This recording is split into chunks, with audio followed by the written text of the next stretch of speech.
uncomfortable. I wish I was comfortable. Today on the Man Space.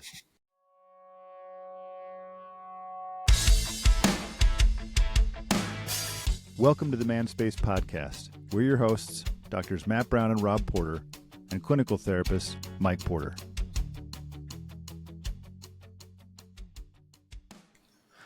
Sit down and shut up, spacemen, and welcome. It's going to be a rough ride today. What was the dude's name and J.K. Simmons' character's name? I thought you were going Fletcher.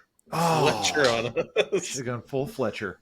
That's what I'm going to start. Dude, I just watched this. Go full Fletcher. Yeah, I'm going to start using certain phrases. I'm going to go full Fletcher. Or like, we were watching Slow Gotta Horses. turn it on full blast. We were watching Slow Horses, and Gary Oldman's like this just crass, nasty old man. And he said something about how it's stirring my nethers. And I was like, I got to start using that phrase all the time. I haven't seen the opportunity yet, but whatever. Today's Spaceman, isn't it kind of funny? We've been sitting here farting around forever, and now it's like, oh, now we're pretending to talk to an audience. I was just thinking about when Matt and I first started doing this, because for spacemen who don't know this, who aren't watching, Mike is actually in the room with us. I am. It's very exciting for me. We came down to Houston last night, and we went and. By the way, what was that place? My brain's all over the place today. What was the restaurant you told me about on Kemah Pier? Tukey's? Oh, Tookies? Tukey's? Did we eat there? No, last night? No, before. You said I went to ate there with you? I thought I took you there once, but maybe not. Is it really that good of a hamburger? I don't remember. According to Reader's Digest, it's the top hamburger in the state of Texas. What? And I was like, no. For what year? This year. Like, it came out. It was like, I was like, no, there's this place in Austin that everyone is in love with. Not a damn chance burger. It's made by some Michelin-starred chef, and it's a Wagyu beef burger. And yeah, it's not that. Yeah. I mean, they do have one called the Squealer, which is got like bacon ground up in it. No, this was just their regular hamburger. They also said the top burger in Utah was Crown Burger, which I was like, I can get on board with that. I can get on board with that. Any of those, Crown Burger, Burger Supreme, Apollo Burger, Burger Supreme. It's all the same same menu. Astro Burger. Yeah. Is there an Astro and an Apollo? Yeah. Oh. Crown Burger, I think, is the one that has really kind of like they've chained Burger out more. Supreme is still just the one. In Profo. Crown Burger, like they have a Crown Burger down in St. George. Yeah. Nothing on Tookies, but Reader's Digest is full of crap. Yeah, that's what I thought. There's like a Texas Monthly rating. Well, whatever I would it was. trust that more. Well, that's from 2009. Never mind. I don't trust anything anymore. Anyway, the point was we stayed over at Matt's house last night. We went and watched the movie Whiplash. That'll come up in our show today for its 10th anniversary. It was uncomfortable. And Very the uncomfortable. whole show, I was telling Matt and Mike, I had like the body shakes because I was so tense. Well, and like I don't think it helped that the theater was like freezing cold, probably mid 60s. Mm-hmm. It was freezing in there. It was really cold. So that comfort, like combined with all the stress, I was like the same thing. Like I had to focus on keeping myself like calm. Mike had a panic attack, passed out during the movie. It's not true. I mean, it might be true, but Rob, not in front of the people. Have you seen these videos of dudes? I just watched one of like people going on like roller coasters or rides and they pass out. Yeah. It is so freaky to watch. And they'll wake up like, and they pass out again. That's my favorite part. I'd say they're faking it, but it's so like the way they flop. It's so believable. I feel like there's no way you could do that. No, I don't think you could flop like that. Yeah. Man, it's funny. Mike, stop texting your wife. Okay. I'm not happy right now. You have to have better classroom etiquette now that you're in person, dude. I turned my phone over. Yeah, we have higher expectations here. Matt and I run a tight ship. That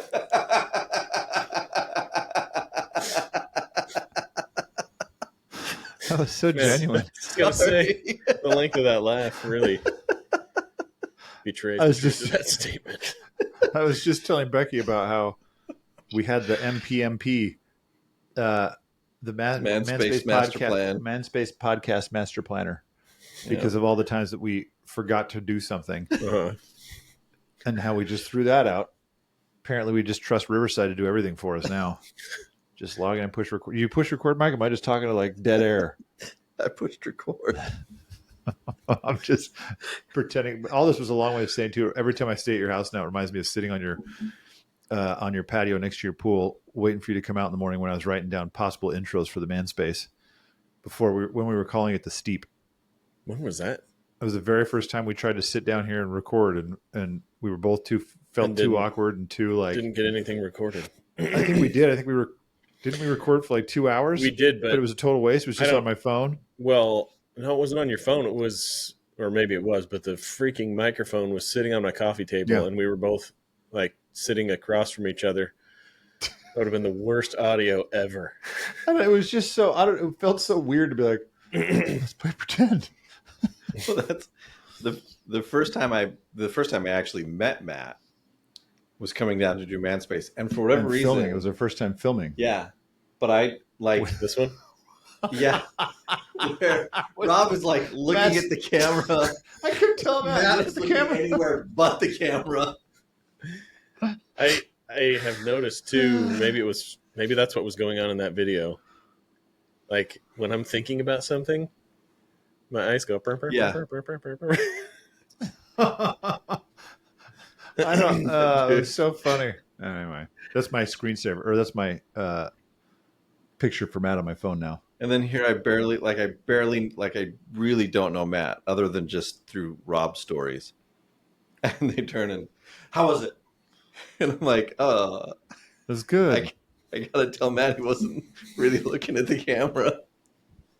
Speaking of, as I look out my window, I was in session last week, or I don't remember when it was, but there's always like a party going on in that tree. And there's like frequently animals running across the ridge line of the roof back there. Yeah. So my clients will comment on. Hey, there's a squirrel. I'm like, you guys, we live in Texas. There's squirrels all the time.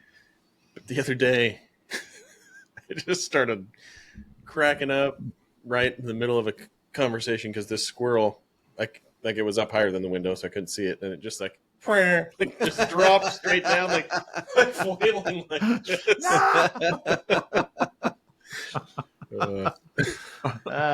Well, Spaceman, sorry. I think we might have had the real meat of this discussion last night in the hot tub. So we'll see how today shapes up. You think so? Maybe not. I don't. We talked. Well, we talked rucking a lot. Well, we're going to talk it some more. That's cool. Because today, Spaceman, get your books out. Too late. We're doing our book review of The Comfort Crisis. Mike, hit your head. Mike bought a hard. Really doesn't hurt. Hard copy or hardback, so he can. I didn't hit it that hard. Oh, I pulled it. I think it depends. Oh, really? Yeah, you dude, pulled I'm it. not a dummy. Commit. Do your forehead. You can barely even feel it. Oh, that's the best place to hit yourself. There's nothing important that's going on in your brain I'm putting little oil spots all over. Yeah, I appreciate that. Mike bought the hard copy of The Comfort Crisis. Did they offer? I bought an audio book. Yeah, I don't do audiobooks. Michael Easter read into my ear. Yeah. I don't just do audiobooks. Me and Michael talking about the sitting on the frozen tundra, stalking deer. Deer? Elk. Caribou. Yeah. Caribou? Here's the thing, though, with this topic. It's one of those times where I get muted. Really? The patron saint is probably sitting there being like, Mike, what are you, an idiot? Why did you just scream caribou? Name the movie. Was that something? Okay. It's from a movie. I'm not going to get it. Caribou? Yep. The Santa Claus. No. What is it? Polar Express. I hate that movie, dude. That is one of the most depressing Christmas movies ever. It's also like Dead Eyes. That was back when it was like, oh, look how realistic. It's like, except the eyes, so they look like they're dead on the inside. Well, and they never actually, like, when you watch them hold something, it's always kind of there. Their hand is just kind of next to it in a holding position, but they're clearly not gripping anything. Yeah, I never got on board with any of that stuff. It freaked me out. But I watch that movie every year. I do not. We do too, but my kids love it, but it makes me. My kids don't love it. And my wife hates it. It feels a bit like there's a couple real downer Christmas movies, but that aren't meant to be downers, and it's like I just feel depressed watching this. I gotta know what they are. Family Stone. Oh my gosh. I love that movie, but it is a hard watch. You know what else is a hard watch that's going to come up today? Whiplash. Whiplash. We'll get back to that. It's a really hard watch. So, we're talking about the comfort crisis. Here's where I'm going to start with this, and here's why my sister kept talking about this book. And as many know, I'm a rucker now. Because of the book. So is Matt, because of the book. So Although- Marianne introduced you to this book? Yeah, Does she ruck? No. Although I Wow. rucked at her house. I took my rucksack up I'm just there. saying, if she doesn't ruck, then Walked Did up you fly the with it? side of a mountain. No, we drove. Oh, No, I'm not. I No. was thinking about flying with it, but I like it's a carry-on, so they're not going to weigh it. But Yeah, I I considered didn't know when I how it went up would to go through Montana. security. Yeah, I'm sure it'd be fine. They just say, "What's this?" And you'd say, "Oh, wait." Yeah, so I shouldn't say anything about a bomb. What's this? It's a bomb. you can't say bomb on a plane. No, what? Yeah, what were you talking about? Is that from Meet the Parents? Yeah. Yeah. You can't say bomb on a plane. It's like bombardier. Okay, so this book, here's what I think about this often because I do think, like I listen to clients talk and I get bothered by the fact that what they're saying most of the time is like, I want you to take away the painful part of my life, but let me keep doing all the other stuff. I'm like, well, that's all making this part painful. How do you propose that? Or when people are like, they want like a quicker fix, or how do I say this in a way that they will not get upset? And I think you don't. Like you learn to tolerate your discomfort when they get upset, which I can't say I'm very good at necessarily. Whenever Mike gets upset, I just mute him on the podcast. I don't know if you know this, but Mike actually speaks about twice as much as you guys hear. I just Rob cut just all cuts his it stuff all out. out. Yeah, I don't want to hear it. Jerk face. That's getting cut out. Thanks.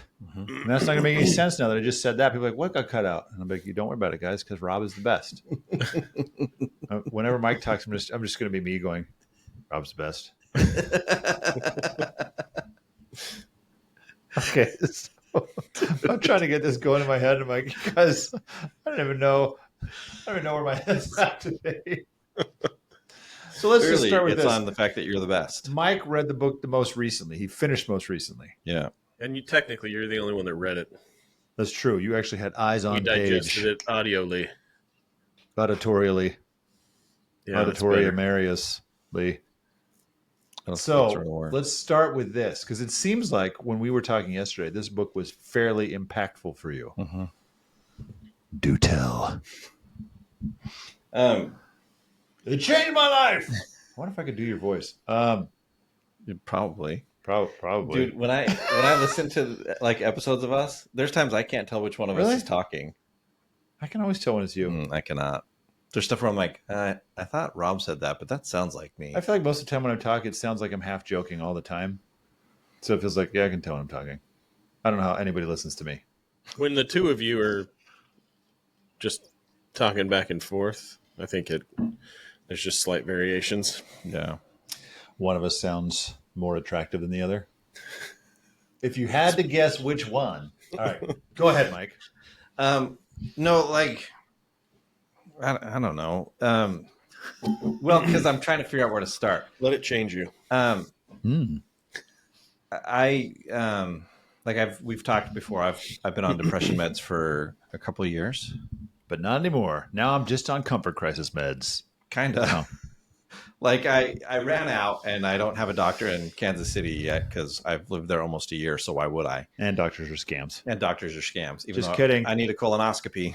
Oh, dude, it's fun. I would do it again. 7 years. I'm signing up. You're such a weirdo, dude. Dude, I love medicated sleep. I love sleep. I don't It's care like how it seriously, you comes. have amazing medicated sleep, and then like now go eat whatever you want in whatever amount you want. It's awesome. Right, because you haven't eaten in 24 hours. You haven't eaten 48. By the time it's done, depending on when it's scheduled, it's probably been about 48 hours. But go ahead. Anyway, and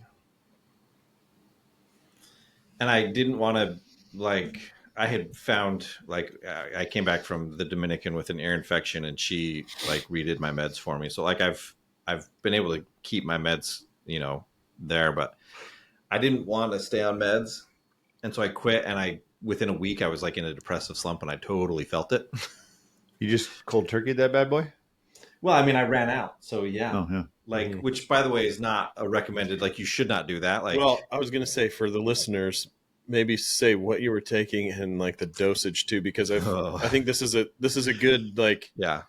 Like I've had people be on higher doses of things and come off just like that, and then have a bit of like a understandable upswing because all of a sudden you have more emotional like depth, but then like 2-3 months in have like a massive crash, or people coming off lower dose. So this is a good, like, to me, it's my come off was pretty easy. No arm zaps. Nope.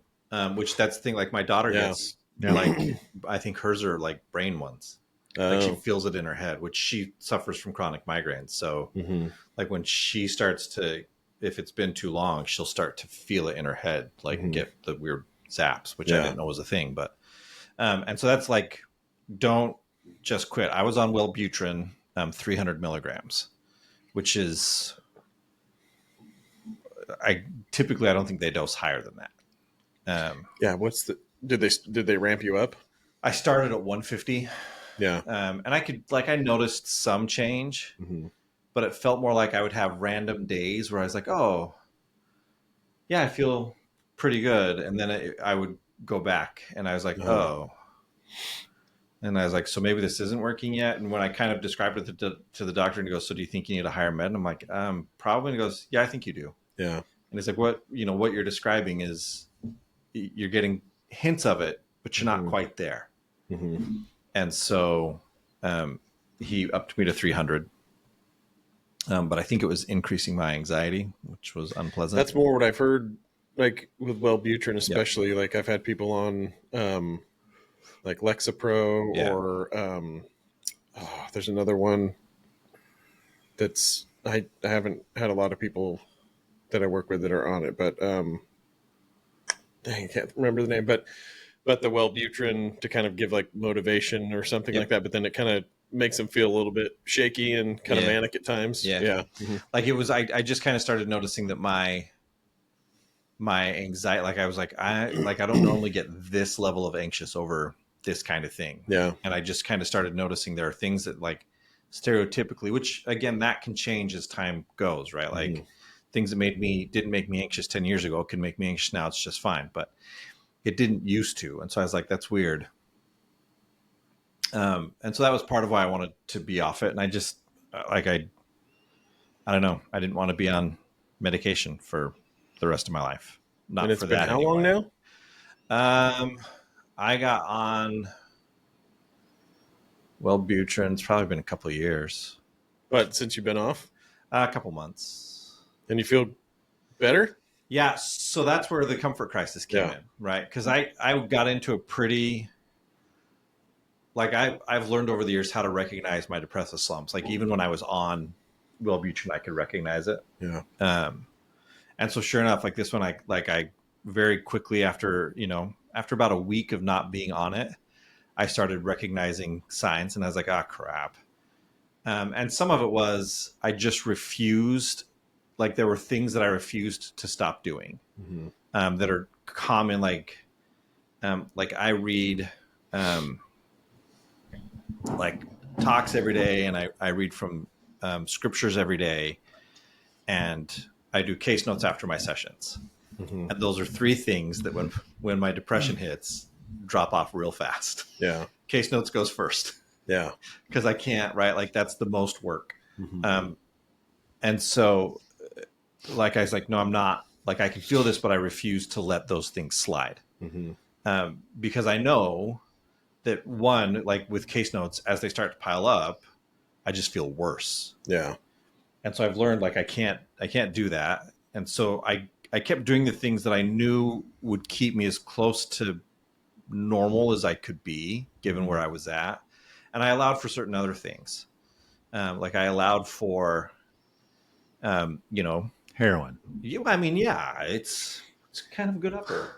No, I allowed for like extra movie time or extra video game times, or like I just quit trying to pretend I was going to get up and exercise. I was like, no, I'm not. Yeah. I'm just going to sleep right up until I have to, Mm-hmm.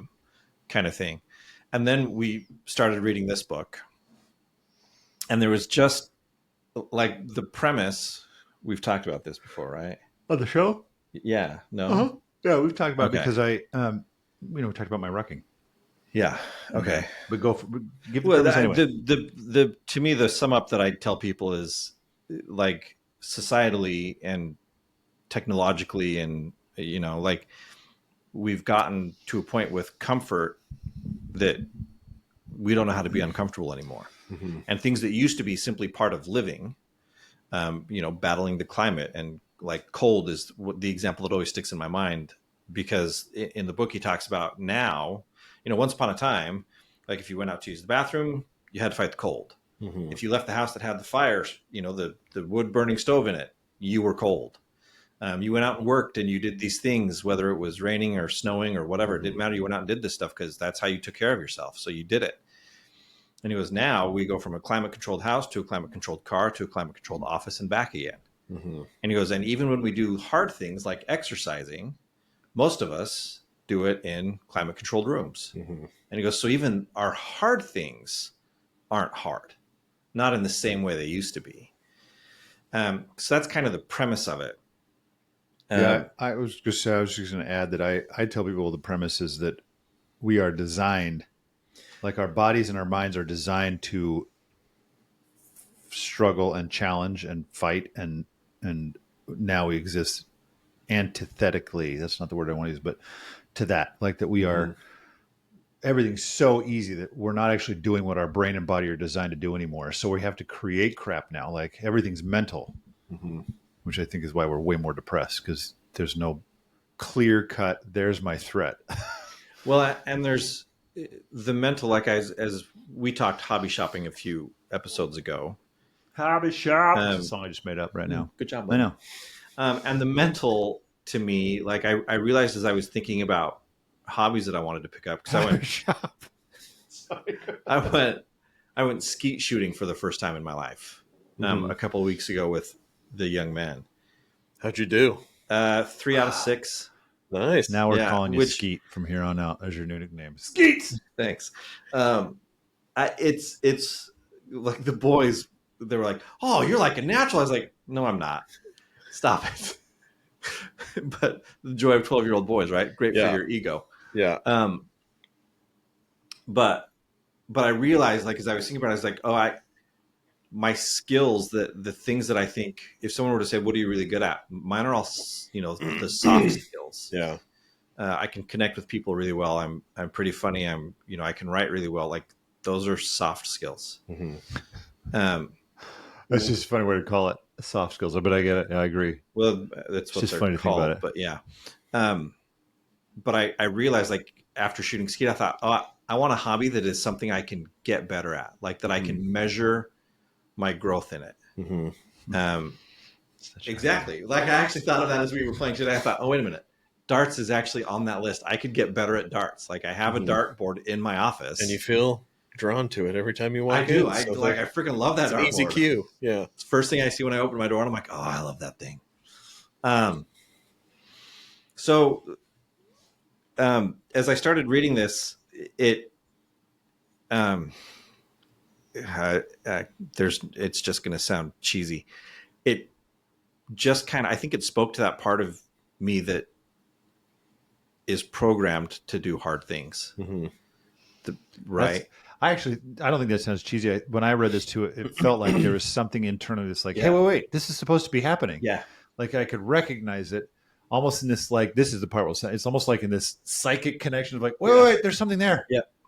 And if you almost feel motivated, like, I got to go out and like track a caribou. Well, so that was the funny thing, right? Like I was talking to my dad about this, and he, I said, Matt and Rob finished the book and went out and shot a caribou. Got rucking gear. Mine was I almost got to the ground. That's the closest I got to caribou. Nice. I was walking and like saw I saw this little, what looked like a squirrel, but I was like in the road ahead of me. It's like, that doesn't look like it's like not moving like a squirrel. Yeah. I was like, The tail's kind of big. And then as I was getting up to it, it like aimed at me, and I was like, "Whoop!" Just like step way back. Get it back up. That's the most nature I got. Matt's cat did that to me this morning. We had a serious snuggle session, and then butt in the face. And then it's like, hey, here's my butt. And it's like, okay. Yeah, cats are weird like that. Not like dog weird,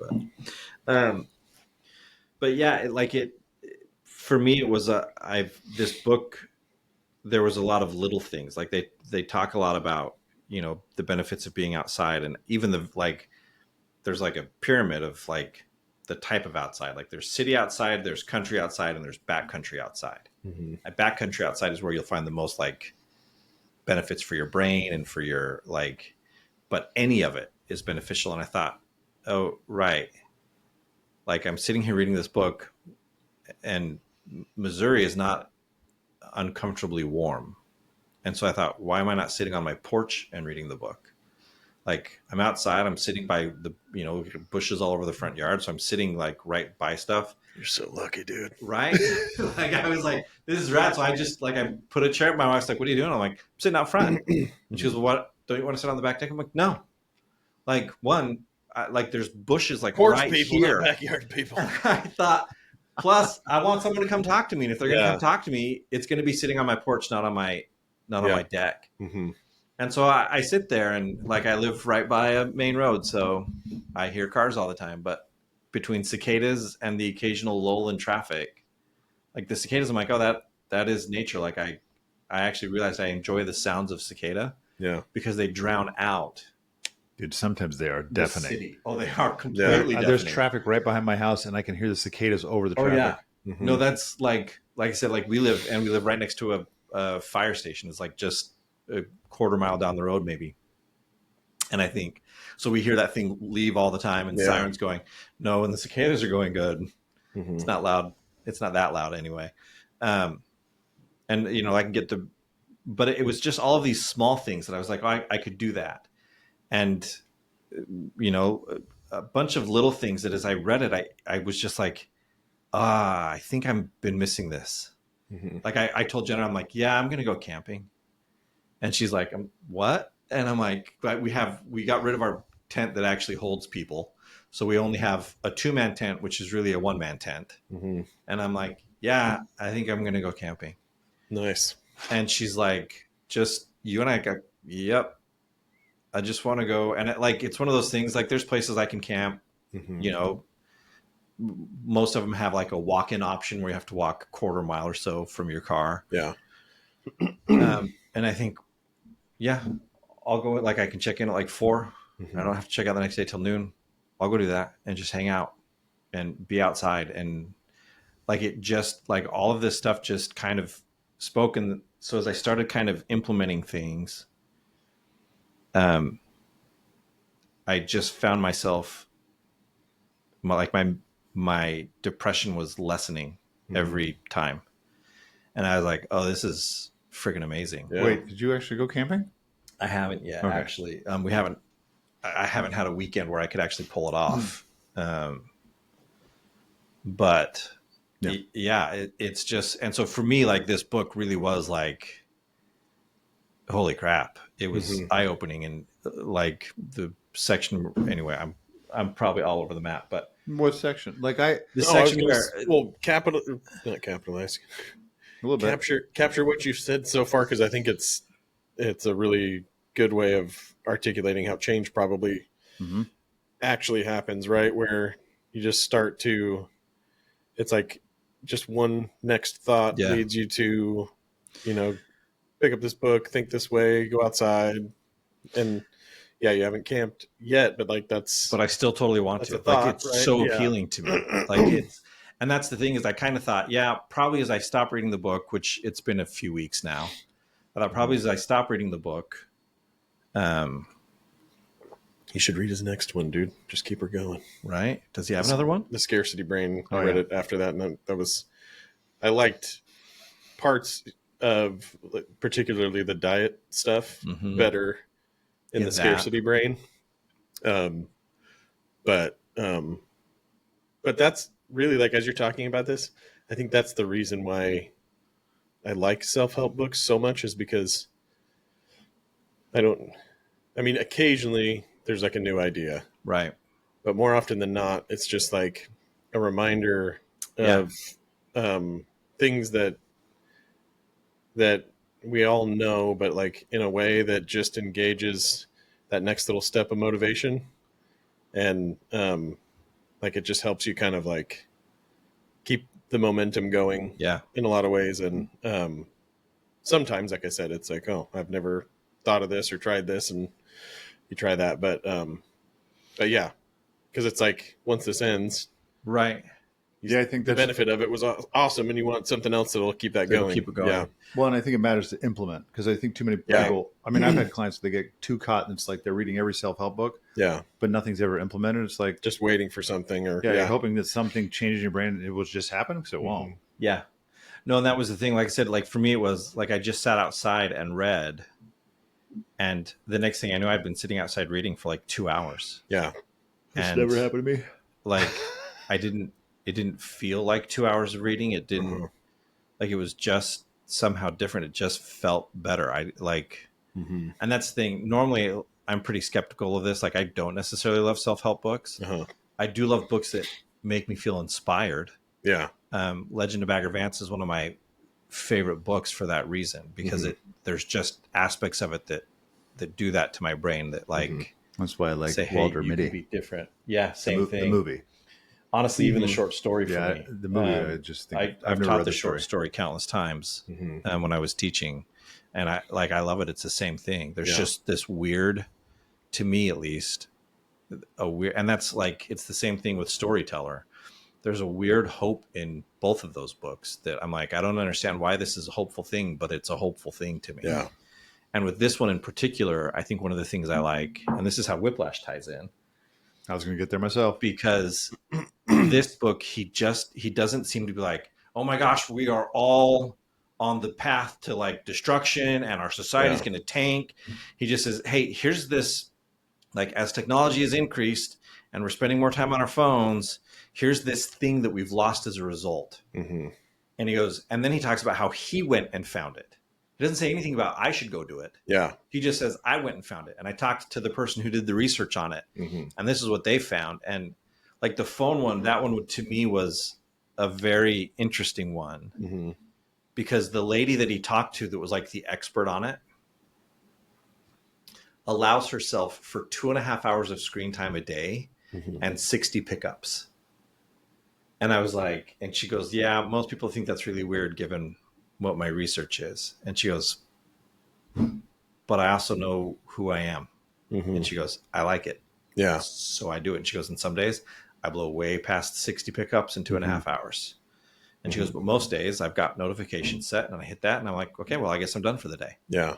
And it was the realization of like, oh, I could stop doing that. Like I could stop, like picking up my phone and playing some stupid game when I get bored. I could pick up a book and read that. Or I could, like my kids gave me a bunch of origami paper for my birthday. I'm like, I can sit and fold origami, which I'm then going to throw out because I'm not keeping it. But yeah, I love, right where in Whiplash, his approach is very different. In Whiplash, his approach is, I'm going to manipulate, shame, And break you. to try to build you into something more. Yeah.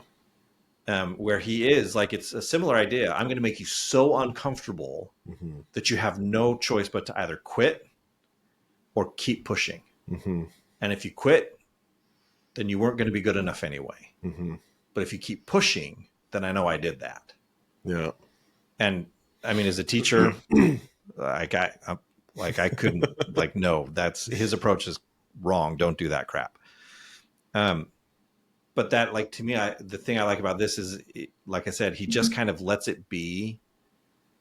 Like, here's this thing I found. Yeah. And then I thought, like, for me, it was like, oh, I could do that. Like, one of the sections that was fascinating to me was when he talks about, it's the chapter title, like, you should think about death like 3 times, or contemplate your own death 3 times a day. And was it in this one that he talked about the Bhutanese people? Yeah, there it must have been in the scarcity when he talks about Abraham Lincoln I with don't death. remember. I don't remember that in this. I think he was. I might be remembering this wrong, but I think Abraham Lincoln was the first, like embalmed body. Yes. Oh Is yeah. that Yeah, in here? that's in here.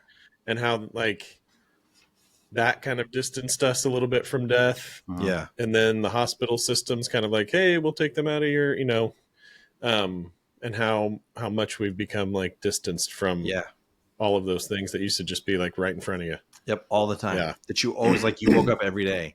And he tells like the one impactful story in here that he tells about The that. one. There's only one. I know, right? The whole book for this one story. He goes and he's up in the mountains of Bhutan. I don't know how you say it. Boudin Boudin sausage. So he's up there. He's talking to a monk about death and this idea of non-permanence is not the right word for it, but it was the easy description his driver gave him was non-permanence is what the word translated to.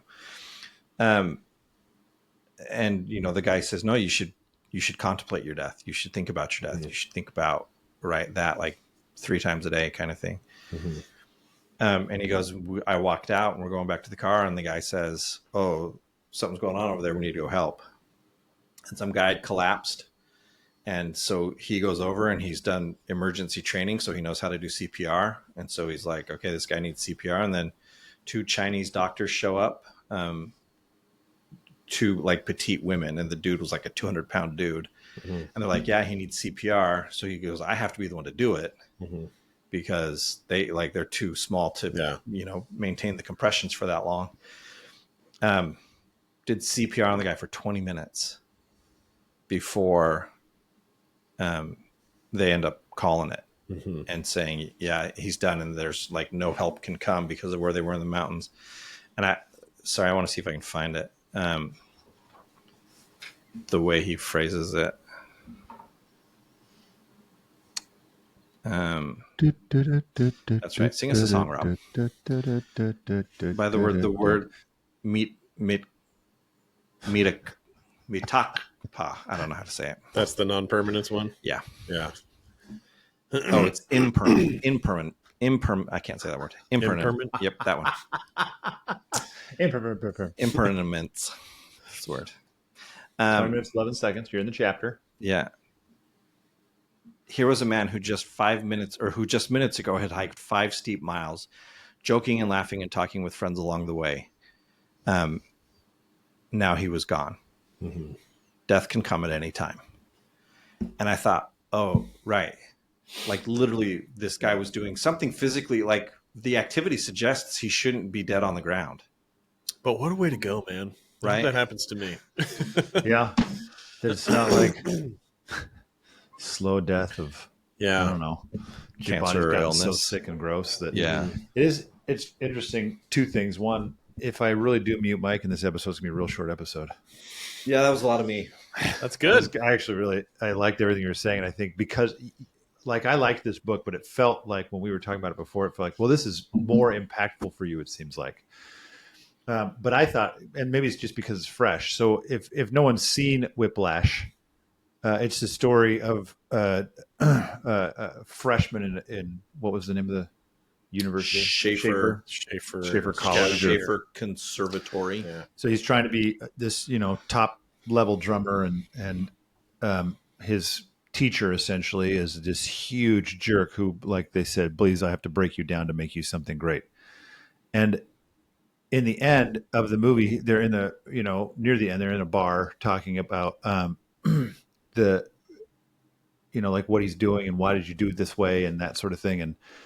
And one of the things he said was, I think the 2 worst things, or the worst thing you can say to somebody is a good job. Yeah, the 2 worst words in the English language. And I think I don't agree with that philosophy, but I love this idea, and I feel like Comfort Crisis gets at this idea that all of us have some. I shouldn't even say some, like there's one thing. I think all of us have multiple unlocked potentials that we will never know because we never push ourselves into having to find out what those things are.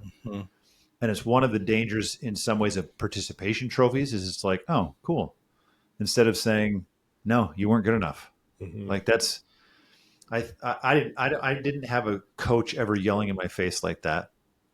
I always think of Scott Kettering at Auburn University because I told Becky I had this, I was like, I have this weird daddy relationship with him. It's like, I hate you. I want you to love me. And like thinking of the time when he keeps rewinding over and over this part where he had video of a client rolling their eyes at me. And he's calling everyone from the program, students who are a year below me and other professors, to be like, come look at this. And he's laughing so hard, he's smacking the table about how stupid I look. And all I can do is be like, yeah, I'm an idiot. And thinking about how that wasn't the kind of thing that motivated me. So it's like, that doesn't push me to say, I'm going to prove you wrong. I don't have that. That's not my mentality. But I think about this idea of like, the comfort crisis is kind of like, hey, how can we push ourselves? Not because we should be uncomfortable necessarily, although we should be, but it's like, because there's a potential that could be unlocked and we won't know it unless you push into that. I won't know if I can fix my own toilet unless I can't afford to pay somebody to come and fix it and I have to fix it. Like, or I don't know, whatever the thing is. Until we learn, I will afford to have someone fix it because that job sucks. I thought it was freaking easy, dude. Mine was in a weird anyway. But anyway, mine was a bad toilet replacement. But that's why I told Mary to fix your own toilet. I was like, it's freaking easy. But maybe I had an easy toilet, and I bought the small guy. I'll have to tell you about mine after. But that's the part I think that's one of the things I think it connected into me for that is like we are totally missing our potential individually and as a collective whole of like what we could become, because especially like with something like AI, that's like we won't have to do anything anymore. I mean, that's not, I still I talk to more and more people who are really intelligent about technology, and a lot of them are like, yeah, it's going to be basically the .com boom of the 90s. It's like we're all like, oh my gosh, it's going to revolutionize everything, and then it's going to be like it didn't. Like everything kind of just kept going the way it went. Like things shifted obviously from to the internet time, but it's not like from the internet time. That's a phrase we use. And then in history class, we reached the internet time. So, but what I like so much is, and this is why one of my favorite books probably is When Breath Becomes Air. I've talked about it before, where it's the neuroscience psychologist and going through his own. Yeah, he ends up with it. He's fascinated by the moments of death, like when someone's reaching that point, what happens, and then the book ends, which the spoiler is that his wife writes the last chapter because he died before, and so she writes, here's what he wanted to do with this, and I don't want to have cancer, but I want to face my own mortality. Like I want to know what would I do? What would this be like? There's a potential in that I think I shouldn't say only, but that's a place where it can come out, to find out how does my character come out when I'm faced with like, this is ending, or how does my sense of like integrity, how does that get challenged when suddenly I'm faced with this thing that I don't know what I'm going to do? And I think when our focus is so much, which it usually is, so much on comfort that I get from the ease of like, I don't even have to walk over to turn off my light switches. I can say, hey, Google, turn off the lights, like by doing that, and our focus more and more becomes that is the sign of success. The more that you can not have everything done for you, that means you're successful. And if that's how we measure men now, which it is, like by your success, then ipso facto, I'm your boss. Then it means you need to be more and more lazy almost, or really it's almost kind of like what you mentioned, Mike. It's like we become so successful that our pushing ourselves becomes artificial. Yeah. Yeah. It's not actually like, I know, like even his book, I've thought, I wonder what that's like to know he's pushing himself in this way to carry this stuff, and he has to carry that caribou out, and the weight of it. But also he knows in the end, if he doesn't, fine. Like he's not going to die out there. Yeah. He's not actually at the point, like, so even that there's a limit there. That's what I like about Whiplash is he pushes him. He's like, I shamed you in front of everybody that matters most to you. Yeah. And then the kid shows back up and it's like, well, I'm not going to let that happen. Like, because now he's desperate. This is my last shot, or this is done for me forever. Well, and I do think it's important to point out this book focuses mostly on the physical aspect. Like, yes, there's always a mental capacity or a mental aspect involved, but it's not talking about like going and taking a class that really challenges your brain. Mm-hmm. It or like is really emotionally challenging things. Right. Or, It is about the physical challenge. Like they talk about the misogi, right? Which is it's a thing, some guy where the two rules are, it has to be difficult and you have to survive. Yeah. Like you can't die, right? Those are the two rules of the misogi. And they define difficult as a 50% chance at failure. Mm-hmm. Right? Like if you're above 50%, it's not going to push yourself hard enough to find the stuff that you were talking about, right? To find out about yourself. It's when you have like a 50% chance of success where you're going to have to push yourself beyond anything you've ever known. And it's when you hit that space that's where you're going to start learning things and you're going to start seeing things and your brain is going to start processing things in a different way. And like and the guy talks about not the author, but the guy who was interviewing, he's like, oh, I've had lots of misogi where I didn't succeed. The one he shared was they were going to go and run the 4 rims of the Grand Canyon. Mm-hmm. And he goes, I got partway through, it was like a 42-mile run.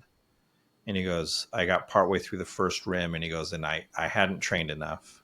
And he goes, so I didn't quite have a 50% chance at success. He goes, I hadn't trained enough. And he goes, I had to quit. Mm-hmm. And he goes, because I knew if I kept going, they were going to have to carry me out. And he goes, so I quit because I blew out my knee, or on the verge of blowing out his knees. But it's that, right? It's those kind of physically hard things. Well, and I think what's kind of interesting, I agree that there are, pushing ourselves into, I've watched my wife do this, pushing herself into classes that's like, this is beyond my capacity, but I'm going to do this. And watching her work so hard, that's like, I don't have that work ethic in me. If it's not there, I'm like, bye. Mm-hmm. But I also, like, I do think, I think sometimes it's part of our problem, like, because I think it matters that we are able to, for example, inside of a relationship, go do something really difficult where there's total risk of catastrophic failure. Now, it's not really probably going to be catastrophic failure. Like if I approach my wife and say, hey, I want to talk to you about this boat I want to buy or whatever. It's like not really going to be catastrophic failure. She's not likely to say, we're getting divorced, but so I think there is something to be said for the mental challenge of the discomfort that comes from being engaged with somebody in that way. But I like that it focused on the physical because I think we overlook that so much now because we don't have to anymore. Right. And it kind of goes back to an episode we did a long time ago with Josh, where he talked about the way that like men can stay engaged in these conversations better when they're engaged in a physical activity because there's this like cadence and this thing and this regulated breath. The brain can slip back to. Yeah, I think we become such a non-physical society that we don't. It's like, yeah, but we don't need to do that anymore. That's like we've advanced beyond that, and I think it's important to say we probably shouldn't have. Not that we shouldn't have, but we need to find ways to. And I don't know how to do it. It would in many cases it has to be artificial. Like I ride my bike to work. I don't have to, but I ride my bike to work. No, but that to me, I get what you're saying, but I also don't think. Like I guess to me, when you say artificial in terms of this book, I think of going to the gym and lifting weights versus like you two with rucking. Like to me, that's not artificial. That's true. You're outside. You're doing this difficult thing. You just found a way to make it more difficult, right? Well, and I think it matters to. And this is. I mean, I don't like gyms. I think it's great that people go to gyms. Oh, I don't have a problem with it. I think great. Go do something that's healthy. I don't like them personally because I don't like the feeling. I want to be outside. I don't like shared people. I don't like that shared experience. Like people. Yeah. I want to be out. I prefer to be outside. And I think it does something for our brain. That's part of what he argues is you should be outside doing this stuff. Right. Like go spend time in nature. Right. Mm-hmm. Even if nature is the trees that your HOA planted as you're walking down the street. Yeah. Like that's nature enough for your brain. Even when they're dumb enough to have planted Bradford pears that all split and break within 20 years. Sure, man. And they all have to come down. I don't have that problem. Shut your mouth. They're very pretty in the fall and the spring. Missouri's rad. You probably have Bradford pears up there. I might. They're I don't dumb know. trees. Just in case you were wondering, the tree in my front yard. Bradford pear? No, but it's already started to change colors. I wasn't wondering. It's a rad yellow. What's the words I'm looking for? Nobody You have cares. actual There fall. it is. I do. You can see there's red on the drive to my house. It's beautiful. Hey, we get actual fall No, you don't. for about 3 days. You don't. The week of It's Thanksgiving. literal fall, dude. Well, that's true. Everything falls off. Plus we None have of it turns colors. Plus, we have a second fall in February, in That's March. true. When still nothing The changes live colors. oaks drop all those beautiful, horrible leaves Yeah. that suck to rake. Nothing changes color. But one of Ever. us has to deal with the discomfort of raking those leaves. I do. No, you I don't. have all the leaves that come off. Dude, your leaves are easy Plus, to rake. I have- Live oak leaves are the worst to I rake. have the discomfort of shoveling snow. Get a blower. Doesn't snow that much. I've veered off totally.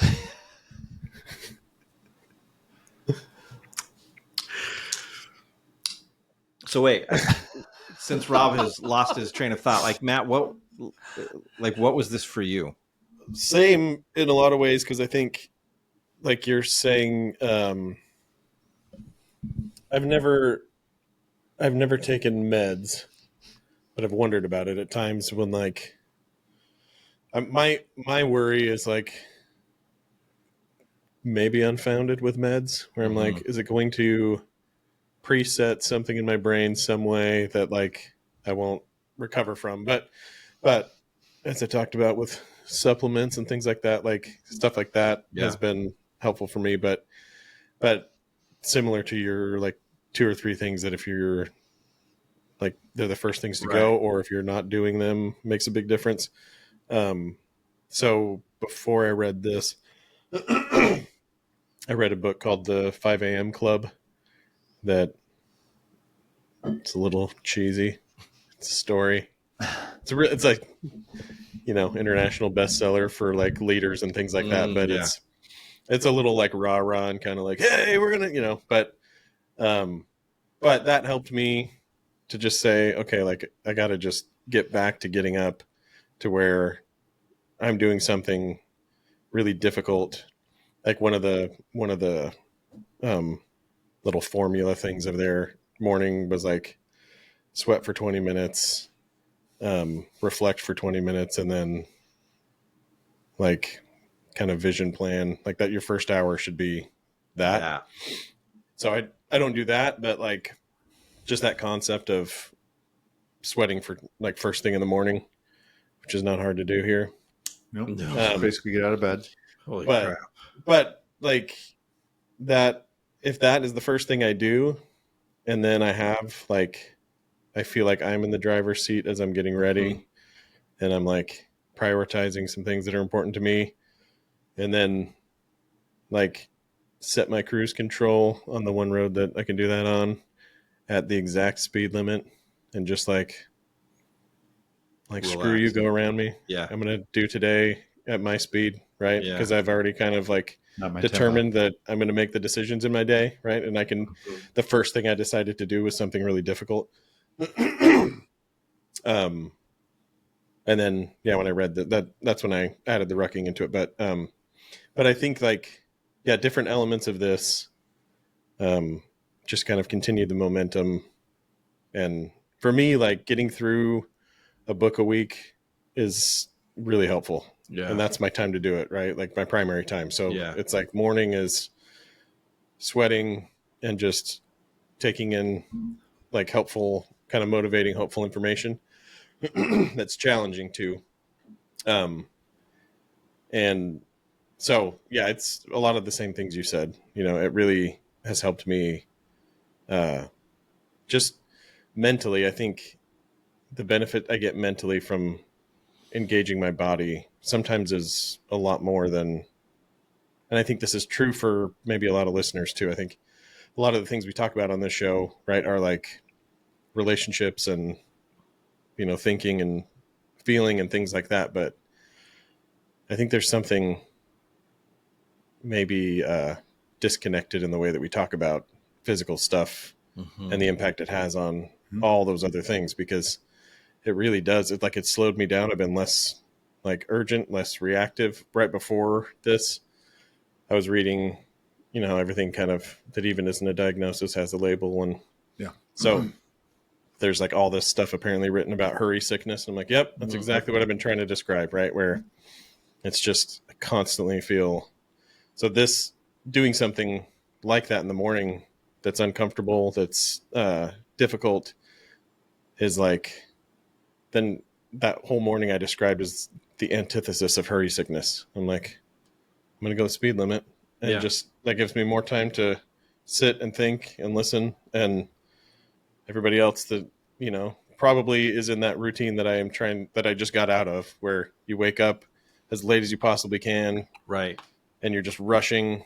And then you feel like all day, hurry, meet everybody's demands. And then at the end of the day, all you want to do is like completely check out. Yep. So I did do, I just completely like dropped my phone for like a couple weeks.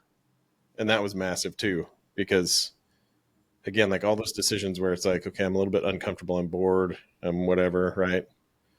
Like if I pause, don't pick up my phone, I actually did start picking up actual books. Yeah. And like reading and listening to more music, and like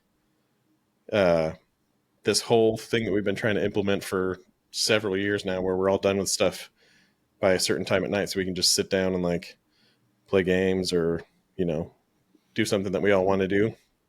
I didn't even have to like make that happen. It just naturally started happening, right, because everything was stacked in the other direction. And then by the time it got to like 8 o'clock, I'm like, I just started sitting down. I'm like, hey, you guys want to do something? Like, oh yeah. And it was like, and the minute you offer it, they're like, sure.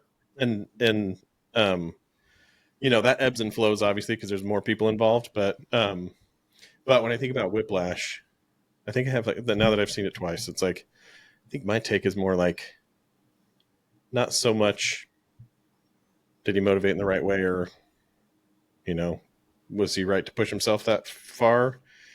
But it's like this massive gratitude for people that create greatness, because the sacrifice is always insane. Yeah, and I don't have. I thought this last time. I was like, I don't have that. I don't have a drive like that. But I don't think we need that. That's the thing. I like. Yeah, I don't sit there and watch it and think like, oh man, I wish I was more like that. I'm like, right, man, everybody that's created like the music I love, the art that I love, massive sacrifice, technology, like they've all been like horribly, well, not all, but like a lot of them have dealt with like horrible mental illness, loneliness, massive like failures in life, and really that's kind of what produces all of that. So it's more like I guess just an appreciation for the sacrifice that people go through to create greatness, knowing that I'm not going to contribute to that, I'll contribute to something different. But I think there's something different. I have drives in different ways, but I thought I just thought, I don't think I have that kind of like, I think sometimes we call it, this person's a genius, this person, and I think there definitely is gifts in those people. But I also think there's some part of their genius or gift is like an almost obsessive like focus on something, to the point of being willing to give up anything else to have this thing. Yeah. And that's a little fascinating to me, that I think going back to the comfort crisis, it's like, I believe so much in balance that I'm like, I can't do that. My brain's like, no, that is out of whack. You should not give up all this to have this one thing. Yeah. And I think it's cool that people have that, because it gives me the stuff I love. Like the best lyrics come from the most tortured people. The song I was singing at the beginning, it's an actual song by Goldfinger. Hobbies? No, the uncomfortable. I was like, didn't you just make it up? I thought you said you made that up on the spot, Rob. No, the uncomfortable one. And I've thought before, like, what's this look like on a piece of paper? Uncomfortable. I wish I was comfortable. That sounds real deep, guy. It's not. I just think I like Goldfinger. They write good songs. They're catchy, but it's not like they don't connect to me in the same way usually. I like those ones like this movie. It's like, man, there is something powerful in watching somebody go to their extreme limits to get something. Well, and I will, like, for me, a little bit with the ending, because I hadn't thought of your view of it, right? Like, oh, right, someone has to do that. Yeah. because if they don't, world's a very different place. Yeah, like I think of one of my favorite jazz albums, which is Kind of Blue. Mm-hmm. And I think, yeah, what did Miles Davis go through to get that kind of stuff out there? Mm-hmm. But looking at it, I do kind of like that, right? This idea that he's not like, no, you're not going to beat me. Mm-hmm. Like, you want me to walk off this stage. I'm not doing it. Like, I'm going to play your game, but I'm going to make it my rules. Yeah. And he comes back and just starts drumming and, mouths an obscenity to the director as he's drumming. And then turns to the bass player and is like, I'll cue you in. Mm-hmm. Just keep up. Yeah. And just starts going. Mm-hmm. Michael J. Fox is that. Follow me the changes and try to keep up. But like that idea that, no, this isn't going to beat me. Mm-hmm. Like, this is not going to be the thing that makes me walk away from it. Yeah. Yeah. Mm-hmm. It's an interesting thing, I guess. Get uncomfortable. Well, we have to pick our next book, but I was going to say in short, something you were saying too, Matt, I think there is something about, and Mike, you saying I'm going to go camping is like, well, be deliberate. Like, you should be trying to say, how can I push myself, even in small ways? Like if I was thinking, if I went camping out by myself, which I've done before, it's been 25 years probably, or like going off hiking by myself. First of all, always make sure you're safe and you tell people like where you're going. The dumbest thing people do is they just leave. They just go and don't stay. But there's a deliberate effort in, like, when you talk about the hurry culture, the problem is we don't recognize that by doing that, we are controlled constantly by somebody or something else. And your thing is saying, I will not do that. I'm going to deliberately, that's what I used to do when I noticed I was getting too stressed driving home from work. Mm-hmm. I forced myself to only ever go the speed limit and to stay in the right lane only, unless someone was going like so slow that I could go out and pass and I would come over, and I was only allowed to listen to Cake. Because at the time I was only listening to, I pretty much only ever listened to punk music, but that was the most calm music I had was Cake. So they are pretty, and so it's just something that kind of made me feel like, look, I don't want my brain getting into that, so I'm not going to. Yeah. So I think there's a deliberate nature of that, but also the deliberate nature of pushing yourself into something, even if you're not obsessed with something. It's like, I just want to push and see what I can do with this. Mm-hmm. Well, and that was, for me, I think I tend to struggle. This is why exercise has been hard for me to kind of pick up and adopt, because I have in my head this idea of what exercise should be, right? Like, I should be able to go out and run minimum of 3 miles. And when I say run, I mean, I jog, but like I shouldn't be walking. Yeah. I should be able to run 3 miles. Or, if I'm going to go biking, then I should be able to go bike for at least 20 minutes, to start. And like, right now I couldn't do either of those things, but that was another thing in this book was, it was no longer about trying to do this thing in this certain way. It was just about making myself uncomfortable. Yeah. And so it's okay. I'm going to, I went out walking yesterday morning at Rob's, and like, yes, part of why I ran was the irritation at how long that stupid field is. And I was so angry at it because the scene wouldn't change. But I also was walking and I thought, this is too comfortable. Like, I don't feel like I'm doing anything. I just feel like I'm walking. And so take that, couple it with the fact that the scene wouldn't change and I was angry at it. I ran until I finished the field. And then I was like, okay, cool. Now I can walk again. Cause now, like, my heart rate's up. I'm uncomfortable. I'm sweaty. Like, I got bad knees. That's why I don't run very often. I'm like, yeah, I can start to kind of feel that one a little bit, but it was the same thing. By the time I got to the end of the walk, I had lowered. And I mean, I walk at a decent, pace for a 47-year-old fat guy. But I got to the end and I thought, no, okay, I need to push myself again. Like, I want to finish that way. And it was no longer about, can I do it to this standard? Yeah. It was, can I make myself uncomfortable? And can I make myself uncomfortable for longer than I want to? I actually, as I was running down the field, almost quit because I reached a point where I was like, I don't like, I'm tired. Like this is enough. And I saw it and I thought, no, I can push a little more. I can go to the end of this thing and just make myself that much more uncomfortable. Mm-hmm. I think it's always fascinating when I've done that, by the way. And I'm like, I'm going to walk here. I'm like, no, I'm just going to go further. Yeah. When I go further, it's like I stop thinking about walking, and suddenly it's like, oh, I could go like this forever. Why was I thinking about walking? Yeah. It's fascinating. But so now I have 2 possible books. I have another book for next month. Possibly 2. Matt, do you have any? Here's my 2. Well, I picked the first one. You picked this one. Oh, that's up to Mike. So it's Mike. What are your 2? So the first one. Oh, look out. Jeez, dude. We're losing Mike. Holy crap, dude. What just happened? It was buried deep in my book or my bag. So this is the one that I kind of told you guys about. Oh, yeah. For women only. Yeah. Here's the problem with this book. Like, one, what we need to do is have men come in and tell her, no, we know what women need. We know what women need. The problem with this book is it would very much, one, because it's written, as the title suggests, for women. It is what you need to know about the inner lives of men. And so it would really be kind of us reading it saying, okay, what did she get right? What did she get wrong here? Mm-hmm. My reading of it, I'm not very far into it because I got frustrated and we started reading Storyteller in this book, so I quit reading it. But Mike's going to be on his front porch chucking it into the main street. Yeah, seriously, like it is. There are times with stuff she's written, I feel so mischaracterized as a man.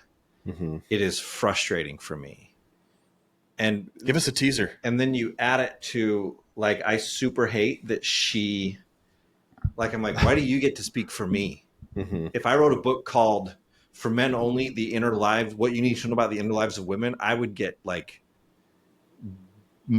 just slaughtered mm-hmm. for daring to presume I could speak about the inner life of a woman. Mm-hmm. She can do it, though. And apparently sell millions of copies. And didn't her husband write the For Men Only? She wrote a book called, no, she wrote it called, no. It says from the best-selling author of For Men Only. Right. So the For Men Only book, she does co-write with her husband. Oh. And my client who read it, I said, so what's that like? And he goes, basically when he writes the chapters, mm-hmm. he just kind of says, I mean, here's one way your wife is crazy. And I was like, oh my gosh. Here's something that I think is funny. If you look at this, if you look at this book this way, there's these stripes: white, red, white, green. Mm-hmm. And if you'll notice, you can't see it very well because it's blurring me. But if you just read the white sections, it says F men. You can't tell me that graphic designally, that was a word. That's not real. That wasn't on purpose. That's hilarious. It also has, I also noticed it has a quick, whatever this means, it says it has a, oh no, this one doesn't have it. Yours doesn't have a quick start guide included. Oh no, it's at the end. Quick start guide. What does that mean? A quick start guide? A quick start guide for how to manage your man. So that's like one of the things that frustrates me. Like, for starters, this lady has a master's degree. Well, don't go too far because if we read this book, her master's degree is in economics. And so is Daniel Kahneman's, but his Nobel Prize is in economics, but his degree's in psychology. Yes, she doesn't have a degree in psychology. Okay. And she'll reference studies, but most of them are studies that she had done and conducted. So they're not like empirically I love when anything. Someone's referencing their own studies. And I'm just like, okay. And there's a groundbreaking new book out. Okay, so that's one option. Yeah, which I don't, like I said, I got issues with it. Well, what's your other option so we can pick? The other option was one Jenner suggested. Great. Another woman coming into the man space and telling us what to do. Titled, and maybe you guys have already read it, The Fearless Mind. Never heard of it. By Craig L. Manning. He's a psychologist. It's not like Peyton's brother. Life is a performance, whether you're on the field, in the courtroom, or running a household, but many of us, when asked to perform, are overcome by fear. In The Fearless Mind, sports psychologist Dr. Craig Manning teaches you how to beat mediocrity and embrace greatness, overcome your fears, expel anxiety, build confidence, become a high-performing individual no matter what your field. Well, here's the deal. It's your pick. So pick a restaurant. I mean, pick a... Yeah. Sorry. I've had that assignment for some couples recently. Pick a restaurant. Yeah. F-men. F-men. No. So which one? For women only or the fearless flatulator? Let's try the fearless mind. All right. Fearless mind. I got to buy this thing. I think I'm going to buy Manning. Peyton Manning. I think I'm going to Charles. still read the Craig other one, though, L. 'cause Manning. now I'm intrigued. This one? Yeah, and 'cause this book is like just $10. Just table of contents wise, I've had a lot of guys say exactly what she's saying there. Oh, no. So I kind of want to... There is some stuff that I think she's like the principle's not wrong. Yeah. I think Just her like take on it is wrong. Yeah. And there are things that I think... and we can still get to that book. Like 8 revelations. This is one where I really had frustrations with it. Here are the 8 revelations this book is going to deliver. Oh, 8 insights that will take you from surface level to in practice in your relationships with your husband, boyfriend, or son. I need to know how to do that. It's hard in therapy. I will say one of my frustrations is I feel like there's times where she basically says, look, it's your responsibility to make sure your husband feels this way. Mm-hmm. And I think, no, it's your husband's responsibility. Shut up. Mm-hmm. Stop trying to let him off the frickin' hook. Mm-hmm. Make him go do the dang work. I'm so mad at the dude. I kind of want to do this. Just this is you mad. It's so mad. As with us women, the inner life of a man comes as a package with all these elements melded together and wrapped up inside. Every area affects every other area, and I'm only covering those few areas that I thought were the most important, surprising, and helpful. Our surface understanding, men need respect. What that means in practice. Men would rather feel unloved than inadequate and disrespected. And I thought, no, I disagree with that. Mm-hmm. Not like my wife. For starters, right, I know.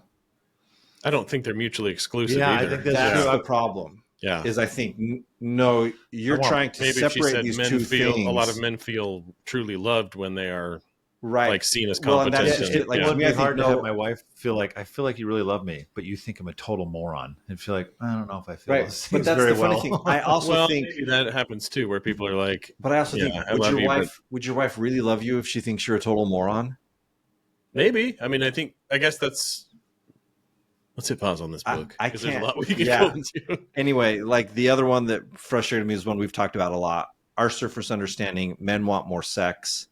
What that means in practice, your sexual desire for your husband profoundly affects his sense of well-being and confidence in all areas of his life. Mm-hmm. So one, I hate that once again, I feel like even what this means in practice is we're still just walking penises.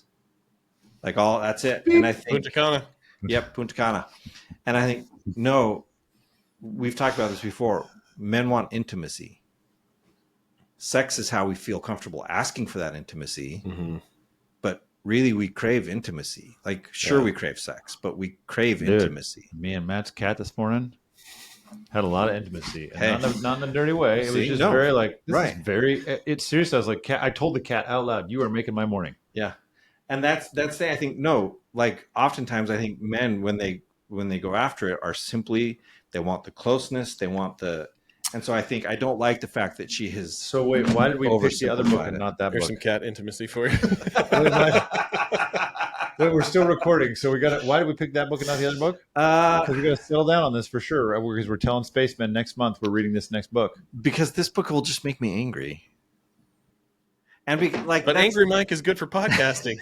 So next month's book will be. All right. Now go with your. It's your choice. We told you it was your choice. That's true. It is your choice. It's your choice. No, let's do the other one. I want to feel. We're good doing what is it? The Fearless Mind. Fearless Mind by Craig Manning. Craig Manning, yeah. Craig T. Nelson, I think. Coach. Yeah, by Craig T. Nelson, Peyton Manning. If it's their love child.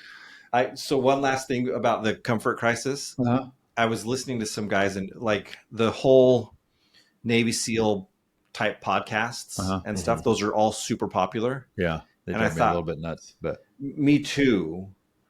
I feel like they just pick one element, but go ahead. I think the thing is with these, I think that's why guys respond to it so much. Mm-hmm. Yeah. Because they recognize these hard things are missing in their lives. Yeah. Mm-hmm. Yeah, that's true. And the difference is, rather than going out and finding them, they're finding this guy who's going to talk about it, and I'm going to feel better listening to him talk about it. And it's like, no, but go do it. Mm-hmm.